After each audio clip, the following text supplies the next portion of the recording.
Nama saya Claire, 38 tahun. Saya sudah menikah dengan Antoine selama 12 tahun. Pernikahan kami seperti melodi lama yang jarang didengar lagi. Tidak buruk, tidak pula penuh gairah. Hanya rutinitas yang menyelimuti kami seperti kenyamanan yang sunyi. Antoine bekerja sebagai akuntan, dan saya adalah seorang asisten komersial. Kami memiliki 2 anak, Julie dan Thomas, yang mengisi hari-hari kami. Namun di suatu sisi mereka juga menutupi kekosongan yang tanpa sadar kami biarkan tumbuh di antara kami. Namun, segalanya berubah suatu hari ketika sebuah konferensi di Lyon datang sebagai peluang yang tidak bisa saya lewatkan. Antoine, seperti biasanya, hanya menganggapnya perjalanan bisnis biasa. Formalitas belaka. Saya menaiki kereta menuju Lyon. Tetapi tentu saja ada sedikit kejutan. Sebuah mogok kerja mendadak terjadi tanpa peringatan, membuat saya terjebak di Lyon tanpa cara untuk segera pulang. Di sanalah seorang kolega menyarankan ide, berbagi tumpangan. Saya belum pernah benar-benar memikirkannya sebelumnya, tetapi mengapa tidak? Begitulah cara saya bertemu Mark. Mark, seorang pria berusia 40 tahun dengan mata biru tajam dan sikap santai. Dia adalah seorang sopir truk, profesi yang benar-benar asing bagi saya. Senyumnya yang sedikit menyindir membuat saya merasa tidak nyaman saat pertama kali masuk ke dalam truknya. Dia bertanya dengan nada bercanda. "Tidak terbiasa dengan truk ya?"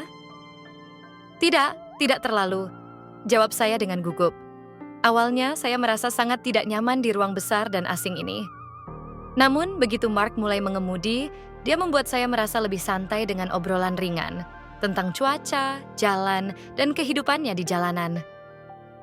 Dia bukan tipe orang yang suka berbicara panjang lebar, tetapi setiap kata yang dia ucapkan terasa dipilih untuk menarik perhatian saya, membuat saya melupakan jarak dan waktu. Perjalanan yang seharusnya berlangsung sekitar 6 jam berubah saat badai menghantam kami tidak lama setelah kami berangkat. Hujan deras menghantam kaca depan dengan kekuatan besar, tetapi Mark dengan tenang menjaga kendali kemudi. Dia tidak terburu-buru. Saya bertanya, lebih karena penasaran daripada khawatir. "Kamu tidak takut dengan hujan ini?" Dia menatap saya dengan senyum santai di bibirnya. "Kalau hidup di jalanan, kamu belajar untuk tidak takut pada apapun. Selama ada teman yang baik, semuanya baik-baik saja." Ada perasaan aneh dalam diri saya terhadap pria ini. Sebuah daya tarik tak sadar terhadap kebebasan yang dia wakili. Jalan ini, truk ini, dia... Semuanya terasa begitu jauh dari kehidupan saya yang biasa. Saya sedang mengalami sesuatu yang belum pernah saya rasakan sebelumnya, dan suara kecil dalam hati saya mulai berbisik bahwa momen ini akan mengubah saya selamanya. Setelah beberapa waktu, Mark menyarankan agar kami berhenti di sebuah tempat istirahat kecil untuk makan malam. "Aku selalu punya sesuatu untuk dimakan di kabin," katanya dengan kedipan mata. Memang benar. Dia mengeluarkan roti segar, sosis, dan sebotol anggur merah. Tidak banyak, tetapi suasananya sangat intim, hampir ajaib. Kami makan, minum, berbicara tentang segalanya, dan tidak ada apa-apa. Ada sesuatu yang sangat alami dalam percakapan itu. "Kamu sepertinya memiliki kehidupan yang sangat teratur," katanya suatu saat dengan pandangan penuh pemikiran di matanya. Saya tidak tahu harus menjawab apa. Ya, mungkin terlalu teratur. Saya sedikit terkejut dengan refleksi itu. Lagi pula, dia tidak jauh dari kebenaran. Setelah makan malam, percakapan berhenti secara perlahan. Keheningan menyelimuti kami, tetapi itu bukan keheningan yang canggung. Itu adalah keheningan yang berat, seperti ketegangan yang nyata, sebuah daya tarik yang tak terlihat tetapi hampir magnetis. Mark menyerahkan selimut kepada saya untuk menghangatkan diri. "Kita akan berhenti sebentar sampai hujan reda," katanya. Saya membungkus diri saya dengan selimut dan memperhatikan Mark yang diam, hampir tak tergoyahkan. Segalanya dalam dirinya memancarkan ketenangan.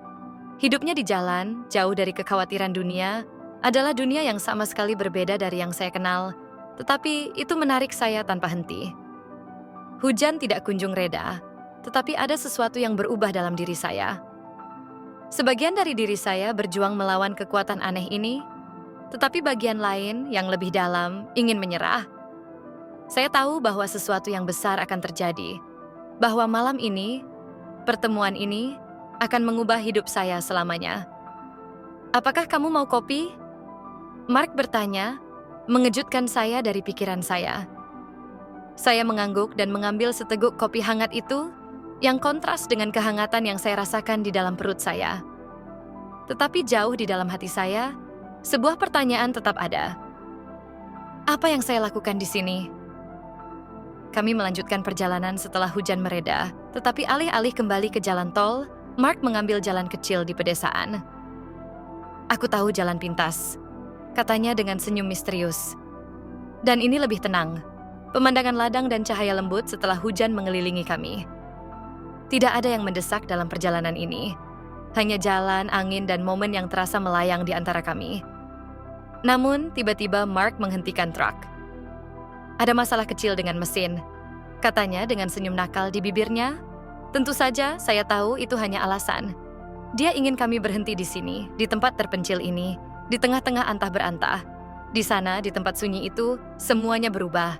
Tangan kami bersentuhan, dan sesuatu yang lebih kuat dari diri saya sendiri mendorong saya untuk menciumnya. Ketika semuanya selesai, kami tetap diam, seperti dua jiwa yang lelah oleh kegilaan yang manis ini. Mark tidak mengatakan apa-apa. Dia tenang, damai, sementara saya tahu bahwa momen ini, meskipun singkat, akan selamanya terukir dalam ingatan saya. Kamu menyesal? Tanyanya dengan lembut. Saya tidak segera menjawab. Itu bukan penyesalan, bukan pula kemenangan, hanya sebuah kesadaran yang tak terelakkan, sebuah perubahan yang tidak bisa dihapus. Kami melanjutkan perjalanan tanpa kata-kata. Hidup terus berjalan, tetapi saya tahu saya tidak akan pernah sama lagi.